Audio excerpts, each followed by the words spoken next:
Welcome to all of you. आप सभी का हमारे यूट्यूब चैनल एग्जाम की में स्वागत है। सो गाइस, हम लोग पढ़ रहे थे थियोडोलाइट, और थियोडोलाइट में हम लोगों का हेडिंग थी मेजर टू हॉरिजॉन्टल एंगल।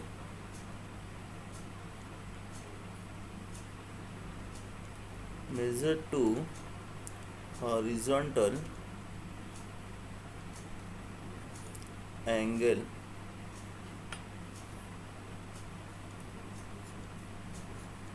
जैसा कि हम लोग ने प्रीवियस वीडियो में इसके तीन मेथड होते हैं। फर्स्ट मेथड होता है ordinary method,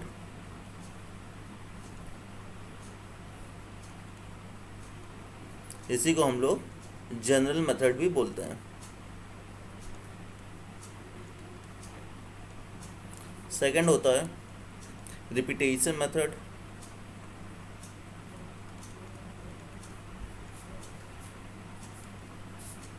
and third one होता है रिटेरेशन मेथड।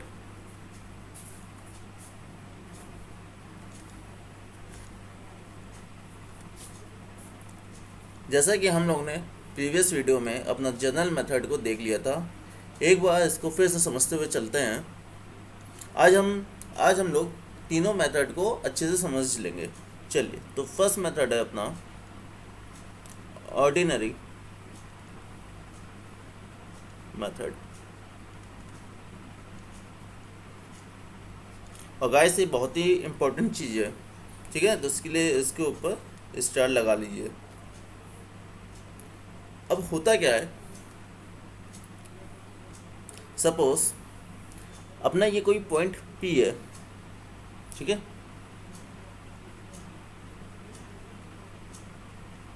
और यहाँ पे कोई पॉइंट अपना R है। यहाँ पे कोई वस्तु है या कोई ऑब्जेक्ट है। अब इस पॉइंट Q पे हमको अपना इंस्ट्रूमेंट को सेट करना है। तो सबसे पहले अपने इंस्ट्रूमेंट को सेट करेंगे, ठीक है। चलिए, ये हमने अपने इंस्ट्रूमेंट को सेट कर लिया। इंस्ट्रूमेंट का क्या नाम है? थियोडोलाइट, ठीक है।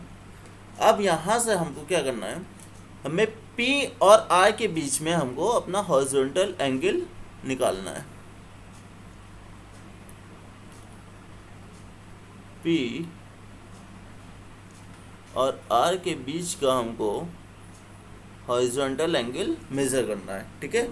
तो हमें निकालना है क्या, बेसिकली ये होने वाला एंगल, ठीक। तो अब सबसे पहले क्या करते हैं, अपने इंस्ट्रूमेंट को Q पॉइंट पे रख के सबसे पहले उसकी लेवलिंग करते हैं और सेंटरिंग करते हैं।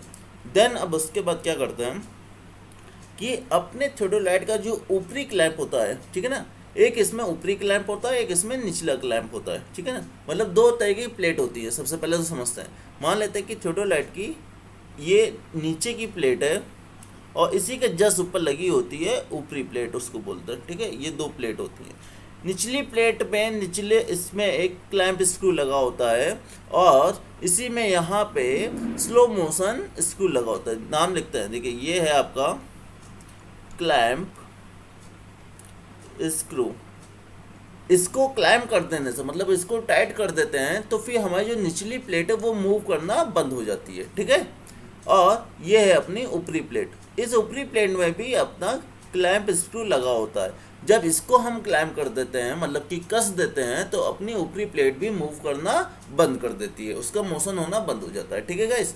तो अब क्या करते हैं, जब थियोडोलाइट को हम लोग ने Q पॉइंट पे स्थापित कर लिया, सेट कर लिया, तो उसके ऊपरी क्लैंप को हम लोग ढीला करते हैं। तो जब ऊपरी क्लैंप ढीला होगा तो हमारी ऊपर की जो प्लेट है वो मूव करती है।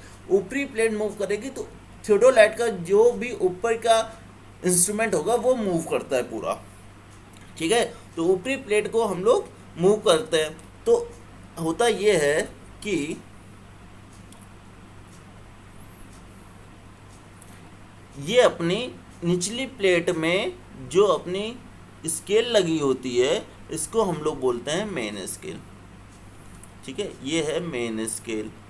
अब इसमें यहाँ पे 0 डिग्री होता है, यहाँ पे 90 डिग्री होता है। 0 डिग्री जैसे हमने 180 डिग्री, और यहाँ पे 270 डिग्री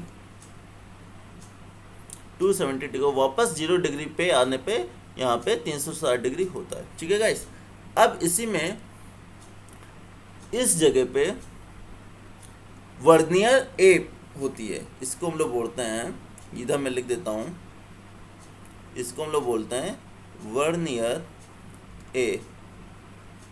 ठीक है, वर्नियर ए, और यहाँ पे लगी होती है वर्नियर बी, ये ऊपरी प्लेट में लगी होती है। तो मतलब निचली प्लेट के स्केल को मेन स्केल, ऊपरी प्लेट के स्केल को वर्नियर स्केल बोलते हैं, वर्नियर बी।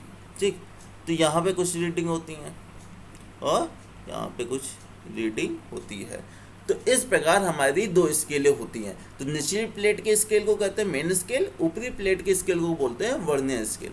तो अब क्या कर रहे हैं, ऊपरी प्लेट को हम लोग क्लैंप खोल दे रहे हैं, उसका क्लैंप ओपन कर रहे हैं, तो ऊपरी प्लेट मूव कर रही है। तो ऊपरी प्लेट में लगी वर्नियर स्केल का, वर्नियर ए का 0 डिग्री 0 मिनट, ठीक है, क्योंकि हम लोगों ने पढ़ा था कि जो मेन स्केल होती है, मेन स्केल, इसको हम लोग कैसे पढ़ते हैं, ये होता है डिग्री में,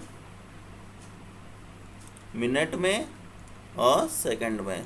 और जबकि वर्नियर स्केल को कैसे पढ़ते हैं, वर्नियर स्केल को हम लोग मिनट में और सेकंड में। ठीक है, तो अब क्या करते हैं, सबसे पहले कि जो वर्नियर स्केल का होता है 0 मिनट, वो अपने मेन स्केल के 0 डिग्री के सामने ले आते हैं। ठीक है, तो जब मेन स्केल के 0 डिग्री सामने ले आते हैं, तो इसके बाद हम लोग वर्नियर ए और वर्नियर बी की रीडिंग को पढ़ते हैं। तो अगर इंस्ट्रूमेंट में किसी भी प्रकार का एरर नहीं है, तो वर्नियर बी का जो मतलब रीडिंग होगी वो 180 डिग्री के सामने होगी। ठीक है, मतलब वर्नियर ए का 0 मिनट 0 डिग्री सामने, वर्नियर बी की 0 मिनट 180 डिग्री के सामने होगा। ठीक है गाइस, चलिए अब इसमें करते ये हैं कि अब जो नीचे की प्लेट होती है उसको हम लोग ढीला करते हैं। ठीक है ना, मतलब उसके क्लैंप को खोल देते हैं। तो उसके क्लैंप को खोलने पे क्या होता है कि टेलीस्कोप की मदद से, टेलीस्कोप को हम लोग पी पॉइंट को देखते हैं। तो पी पॉइंट को जब देखेंगे तो क्या करेंगे, उसके निचले क्लैंप को, मतलब नीचे वाले क्लैंप को हम लोग कस देते हैं, और फिर उसके बाद निचले क्लैंप का जो स्लो मोशन स्क्रू होता है उससे हम लोग पी पॉइंट को एग्जैक्टली बाइसेक्ट करते हैं, ताकि हमें पी पॉइंट बिल्कुल साफ और सीधा दिखाई दे टेलीस्कोप से। अब इसके बाद क्या करेंगे कि वर्नियर ए और वर्नियर बी की जांच करते हैं, देखते हैं कि इसका फिर से 0 डिग्री और 180 डिग्री के सामने होना चाहिए। मतलब कि जब हमने पी को बाइसेक्ट किया तो वर्नियर स्केल मूव नहीं करनी चाहिए। ठीक है, क्योंकि हमने निचली प्लेट को खोला तो निचली प्लेट ही मूव करेगी, ऊपर की प्लेट मूव नहीं करनी चाहिए। ठीक, तो वर्नियर का हो गया 0 डिग्री 180 डिग्री के पर ही होना चाहिए। अब इसके बाद जब हमने पी को बाइसेक्ट कर लिया तो ऊपरी प्लेट को हम लोग क्लैंप को ओपन करते हैं। ऊपरी क्लैंप ओपन होने पे हम लोग क्या करते हैं, अब टेलीस्कोप मान लेते हैं कि अपने थोडोलाइट का टेलीस्कोप इस साइज में था। ठीक है, चलिए इसको ऐसे दिखाते हैं, रेड से पहले मान लेते हैं टेलीस्कोप इधर की तरफ था क्योंकि हमने पी को बाइसेक्ट किया था। ठीक, अब इसको हम लोग क्लॉकवाइज डायरेक्शन में घुमाएंगे अपने टेलीस्कोप को, और पी की जगह अब हम लोग आर को देखेंगे। अब आर को देख के हम लोग अपने ऊपरी क्लैंप को कस देंगे, तो ऊपरी क्लैंप कस जाएगी। देन उसके बाद क्या करते हैं, स्लो मोशन स्क्रू से हम आर को भी एग्जैक्टली बाइसेक्ट करते हैं। जब एग्जैक्टली बाइसेक्ट कर लेते हैं तो अब अपनी वर्नियर ए पे और वर्नियर बी पे रीडिंग पढ़ते हैं, क्योंकि जब ऊपरी प्लेट हमने मूव की तो वर्नियर और की रीडिंग में चेंज आएगा। ठीक है, तो वर्नियर ए और वर्नियर बी की रीडिंग को हम लोग पढ़ते हैं। तो जो वर्नियर ए की रीडिंग कुछ आती है, कुछ वर्नियर बी की रीडिंग आती है। अब वर्नियर ए की रीडिंग को हम लोग डिग्री, मिनट और सेकंड में लिखते हैं, जबकि वर्नियर बी की रीडिंग को हम लोग वर्नियर बी की रीडिंग को हम लोग मिनट और सेकंड में लिखते हैं। अब इसके बाद वर्नियर ए और वर्नियर बी की दोनों रीडिंग को, ठीक है, मान लेते हैं कि वर्नियर ए की रीडिंग एक्स आई और वर्नियर बी की रीडिंग कुछ वाई आई। अब इन दोनों रीडिंग को हम लोग इसका एवरेज निकाल लेते हैं, मतलब x + y/2। तो अब यहाँ से जो रीडिंग आएगी वो हमारी एग्जैक्ट PQR की रीडिंग होगी। ठीक है, तो इस प्रकार हम लोग एंगल PQR का हॉरिजॉन्टल एंगल निकाल लेते हैं। ठीक है गाइस, चलिए नेक्स्ट आते हैं अब नेक्स्ट है अपना सेकंड है रिपीटेशन मेथड।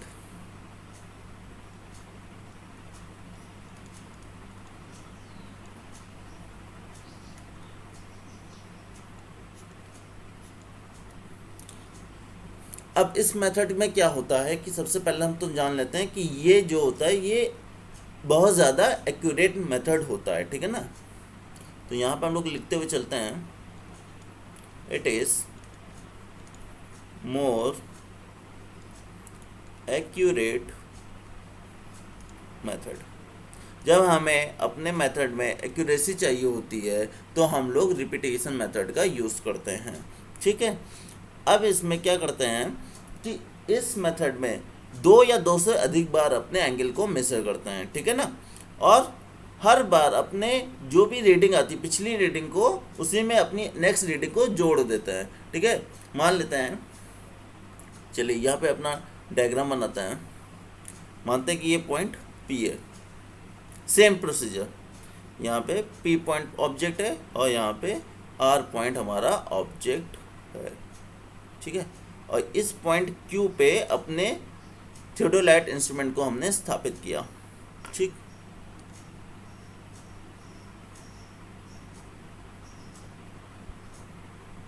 ये मतलब सीधी लाइन है बेटा, इसको सीधा समझना। अब हमको एंगल निकालना है PQR। ठीक, और अपने Q पे हमने अपने क्या स्थापित किया, थियोडोलाइट को। थियोडोलाइट को स्थापित करने के बाद सबसे पहले क्या करते हैं, लेवलिंग करते हैं और उसकी सेंटरिंग करते हैं। अब आगे का प्रोसीजर करते हैं। ठीक है, तो अब मानते हैं कि हमने 2 से या तो इसको 2 बार एंगल मेज़र करते हैं या फिर 2 से अधिक बार एंगल को मेज़र करते हैं। जितनी बार भी अपने एंगल को मेज़र करते हैं उतने ही नंबर ऑफ रिपीटेशन से हम लोग उसको भाग दे देते हैं और उसका एक एवरेज वैल्यू निकाल लेते हैं। ठीक है, मान लेते हैं कि हमने 3 बार अपने इस मेथड को किया। ठीक है, 3 बार किया, 3 बार क्या करेंगे, जो भी अपना एंगल आएगा उसको बटे 3 कर देंगे, तो उस तरह एवरेज वैल्यू निकाल लेते हैं। और जैसे एक बार मेथड किया तो उसकी कुछ एंगल आएगा, उस एंगल को नेक्स्ट हम लोग एंगल मेजर करेंगे उस एंगल में ऐड कर देंगे। ठीक है, चलिए तो इस प्रकार हम लोग करते हैं। मेनली हम लोग 6 बार करते हैं, 3 बार फेस लेफ्ट फेस से और 3 बार राइट फेस से हम लोग इसको करते हैं। ठीक है गाइस, तो चलिए अब इसको देखते हैं कि कैसे करना होता है। सबसे पहले हम लोग क्या करते हैं कि थियोडोलाइट को Q पे स्थापित करते हैं, मतलब Q पॉइंट पे सेटिंग करते हैं और उसकी लेवलिंग और सेंटरिंग करते हैं। और वापस ऊपरी क्लैंप को हम लोग ओपन कर देते हैं और वर्नियर 1 के मुख्य स्केल मतलब कि मेन स्केल के 0 के सामने लाते हैं। ठीक है, इसके बाद हम लोग ऊपरी क्लैंप को बंद कर देते हैं और स्लो मोशन स्क्रू से हम दोनों ही रीडिंग को, वर्नियर स्केल और मेन स्केल की रीडिंग को मिलाते हैं। अब इस प्रकार मान लेते हैं कि अभी हमारा इंस्ट्रूमेंट फेस लेफ्ट पे है। ठीक है, मान लेते हैं कि जो फेस लेफ्ट है हमारा, अब फेस लेफ्ट में हम लोग अभी काम कर रहे हैं। तो इसके बाद क्या करेंगे, मतलब फेस लेफ्ट का मतलब है कि जो अपना इंस्ट्रूमेंट का वर्टिकल साइकिल है, ठीक है ना गाइस, वर्टिकल सर्किल जो है वो अपने लेफ्ट फेस पे है। ठीक है ना, मतलब वो हमारे फेस, जो उसका फेस है वो हमारा लेफ्ट साइड है, तो इसलिए हमने उसको फेस लेफ्ट बोल दिया। ठीक है, अगर वर्टिकल साइकिल राइट साइड होता तो उसी को हम लोग राइट फेस बोल देते हैं। ठीक है, चलिए तो अब इसमें क्या करते हैं कि वर्नियर A 0 डिग्री सामने और वर्नियर B 180 डिग्री के सामने होगा। ठीक है, अब निचली जो क्लैंप है, नीचे वाला क्लैंप को हम लोग ढीला करते हैं और टेलीस्कोप को P के सामने लेकर जाते हैं। वापस वही काम कि टेलीस्कोप को P के सामने लाते हैं, फिर उसको हम लोग क्लैंप को टाइट कर देते हैं। फिर निचले क्लैंप का जो स्लो मोशन होता है उसको P से एग्जैक्टली बाइसेक्ट करते हैं ताकि P पॉइंट बिल्कुल हमारे सामने आ जाए, सीधा हो जाए। ठीक है, तो बाइसेक्ट करने के बाद क्या करते हैं, मेन स्केल और वर्नियर स्केल को फिर से एक बार चेक करते हैं कि उसका जो 0 डिग्री है वो एक दूसरे के आमने सामने हो। ठीक, अब इसके बाद हम लोग ऊपरी क्लैंप को ढीला करते हैं। अब निचला क्लैंप तो हमने टाइट कर दिया, देन ऊपरी क्लैंप को हम लोग क्या करते हैं, ओपन करते हैं। चलिए प्रोसीजर लिखते हुए चलते हैं तो आप लोगों को अच्छे से समझ में आएगा। क्या करेंगे, पहले बॉटम क्लैंप को ओपन करते हैं, ठीक है। ओपन किया तो क्या करेंगे, पॉइंट P को बाइसेक्ट किया, ठीक है। देन क्या किया, बॉटम क्लैंप को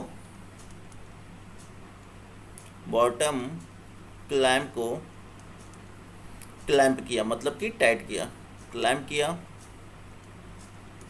देन क्या करेंगे, क्लैंप करने पे स्लो मोशन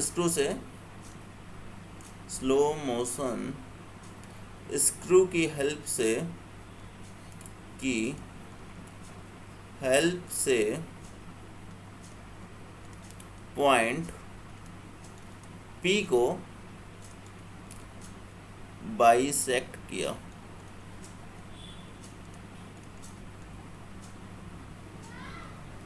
ठीक है।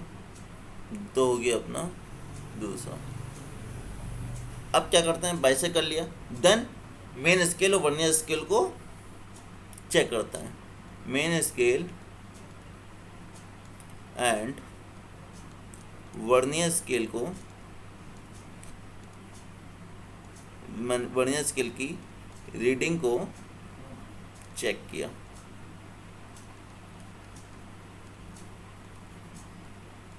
ठीक है गाइस। अब फोर्थ में क्या करेंगे, फोर्थ में स्टेप क्या होता है अपना, कि ये चेक होने के बाद जो ऊपरी क्लैंप होता है, मतलब जो ऊपर का क्लैंप होता है, ऊपरी प्लेट का क्लैंप को हम लोग ढीला करते हैं और इंस्ट्रूमेंट को क्लॉकवाइज डायरेक्शन में आर की तरफ घुमाते हैं और फिर क्लैंप को हम लोग कस देते हैं। देन ऊपरी क्लैंप को ओपन करते हैं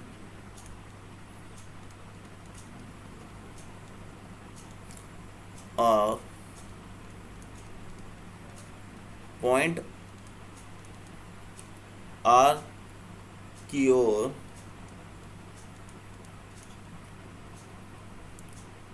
घुमाते हैं, ठीक है। देन क्लैंप को कस देते हैं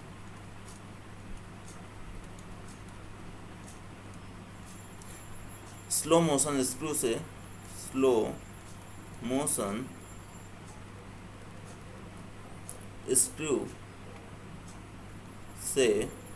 पॉइंट आर को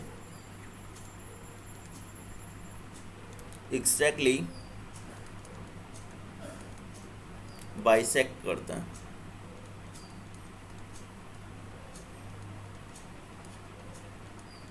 ठीक है। अब पॉइंट आर को भी हम लोग ने एग्जैक्टली बाइसेक्ट कर लिया। देन हम लोग क्या करेंगे, वर्नियर ए और वर्नियर बी की रीडिंग को पढ़ते हैं। Fifth step, vernier A and vernier B की रीडिंग को रीड करते हैं, रीडिंग को रीड करते हैं, ठीक है। अब इसके बाद क्या करेंगे कि ऊपरी क्लैंप को इसी रीडिंग पर रखते हुए निचली क्लैंप को हम लोग ढीला करते हैं और फिर पी को योर लक्षित करते हैं। मतलब कि अब यहाँ देखिए, ये तो काम हम लोग अपने फर्स्ट मेथड जो कि ऑर्डिनरी मेथड था उसमें भी किए थे इतना काम। मतलब कि हम लोगों ने आर पे ले आए, मतलब घुमा के आर पे लाए, आर को बाइसेक्ट किया, कुछ हमारी रीडिंग आई, ठीक है। मान लेते हैं कि यहाँ पे 0 डिग्री था तो यहाँ पे लाने पे 40 डिग्री हो गया, ठीक है गाइस।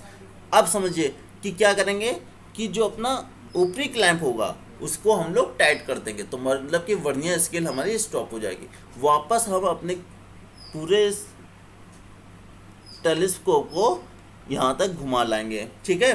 तो घुमाने पे क्या होगा कि यहाँ पे जो रीडिंग अब आएगी वो 40 डिग्री फिर आ जाएगी, क्योंकि वर्नियर प्लेट तो कसी हुई थी तो वर्नियर प्लेट पे तो कोई अंतर आया ही नहीं, ठीक है। अब 40 डिग्री पे लाके फिर से हम पी को बाइसेक्ट करते हैं और फिर उसके बाद हम लोग घुमा के दोबारा घुमाते हैं टेलीस्कोप को और आर की ओर बाइसेक्ट करते हैं। तो अब ये जो एंगल बनता है, ये एंगल मान लीजिए आया 80 डिग्री, ठीक है। 80 डिग्री जाने पे फिर हम लोग क्या करेंगे, ऊपरी प्लेट को कस देंगे, वापस अपने टेलीस्कोप को पी की तरफ घुमाएंगे, ठीक है। तो यहाँ पे 80 डिग्री फिर आ जाएगा। अब फिर से पी को बाइसेक्ट करते हैं, देन आर की ओर देखते हैं, आर को बाइसेक्ट करते हैं और यहाँ पे बनने वाला एंगल 120 डिग्री हो जाता है, मतलब कि मान लीजिए इसके बीच का जो है 40 डिग्री। तो इस प्रकार अपना 120 डिग्री जो आखिरी पर है, क्योंकि 3 बार हमने लेफ्ट साइड से कर लिया, ठीक है। तो क्या करेंगे, जैसा कि हमने बताया 120 डिग्री को हमने कितने बार रिपीटेशन किया, 3 बार। तो 3 बार करोगे तो 40 डिग्री अपना एंगल आ जाएगा, ठीक है। यही बोला था ना स्टार्टिंग में मैंने कि क्या करते हैं, एक बार जो रीडिंग आती है उसी रीडिंग को वापस हम लोग ऐड कर देते हैं। तो 40 से 80 डिग्री हुआ, 80 से फिर हम घुमाया अपने टेलीस्कोप को, 80 से फिर आगे किया काम तो 120। तो 120 किया, कितनी बार किया, 3 बार किया, ठीक है। 1 बार, 2 बार और 3 बार, तो बटे 3 नंबर ऑफ रिपीटेशन। यहाँ लिख देते हैं हम लोग नंबर ऑफ रिपीटेशन, ठीक है। तो ये 3 है, तो बटे इक्वल टू 40, तो 40 अपना आ जाएगा आंसर। तो इस प्रकार हम लोग ने लेफ्ट फेस से ये पूरा प्रोसीजर किया। यही पूरा सेम प्रोसीजर अब हमको राइट फेस से भी करना है, ठीक है। जितना हमने ये काम किया यही 3 बार हमको राइट फेस से भी करना है, 3 बार। अब जो दोनों की रेटिंग आएगी, मान लेते हैं कि उधर से करने पे हमें 3 बार किया तो उधर से भी हमको 40 डिग्री आई। तो अब राइट फेस से भी 40 आ रहा है, लेफ्ट फेस से भी 40 आ रहा है। अब इन दोनों का एवरेज निकाल लो, तो 40 + 40 80 बटे 2, तो ये 40 डिग्री, ठीक है। तो इस प्रकार हम लोग अपना हॉरिजॉन्टल वैल्यू रिपीटेशन मेथड से निकाल लेते हैं, ठीक है गाइस। तो आई होप कि आपको ये चीज़ समझ में आ गई होगी। चलिए अब नेक्स्ट चलते हैं। नेक्स्ट अपना मेथड है रिटेरेशन मेथड।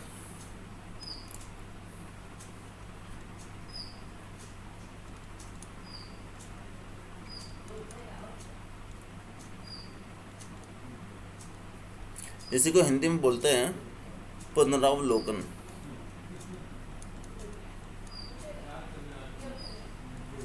पुनरावलोकन विधि।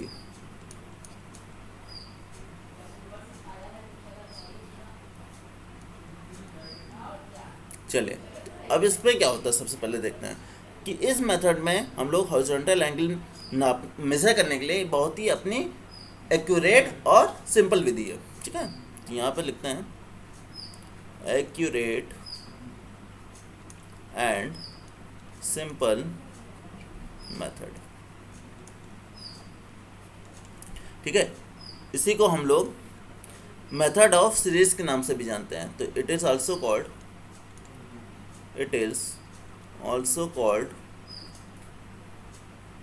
मेथड ऑफ सीरीज, ठीक है। और इसी को हम लोग क्लोजिंग ऑफ हॉरिजन भी कहते हैं। Method of series and closing of horizon, closing of horizon भी कहते हैं, ठीक है। चलिए तो इस मेथड में हम लोग क्या करते हैं कि अपने एक ही पॉइंट पे हम लोग अपने इंस्ट्रूमेंट को रखते हैं और वहीं से अपने कई पॉइंट के एंगल को मेज़र कर लेते हैं, ठीक है। तो अब चलिए इसको समझते हैं हम लोग कि मान लेते हैं ये पॉइंट हमारा ओ है, ठीक है। ओ पॉइंट पे हमने अपने टेलीस्कोप को यहाँ पे रखा, थियोडोलाइट को, ठीक है। अब थियोडोलाइट को रखने पे हमें पॉइंट ए कहीं इस जगह है, पॉइंट बी ये, पॉइंट सी और ये, और पॉइंट डी ये, ठीक है। चलिए इसको मिला लेते हैं।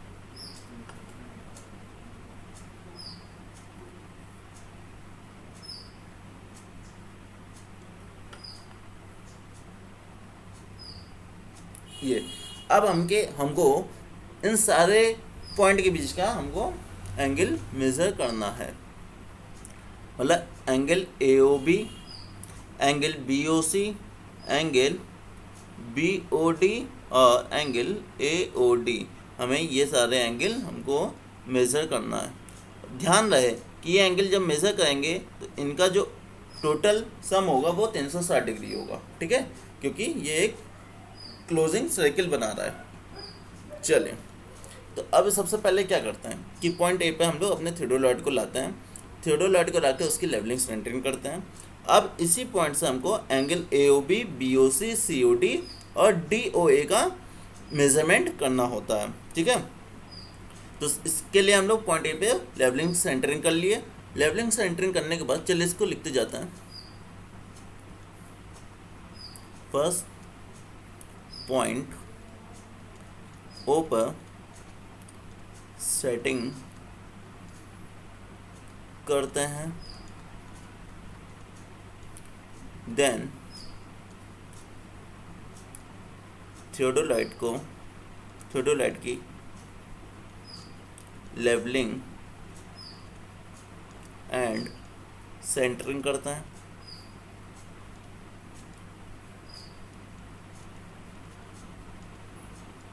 ठीक है, अब क्या करना है, इतना काम कर लिया। अब वापस वर्नियर को हम लोग 0 पे लाते हैं। ठीक है, वर्नियर स्केल को, वर्नियर ए को मेन स्केल के 0 रीडिंग के सामने लाते हैं।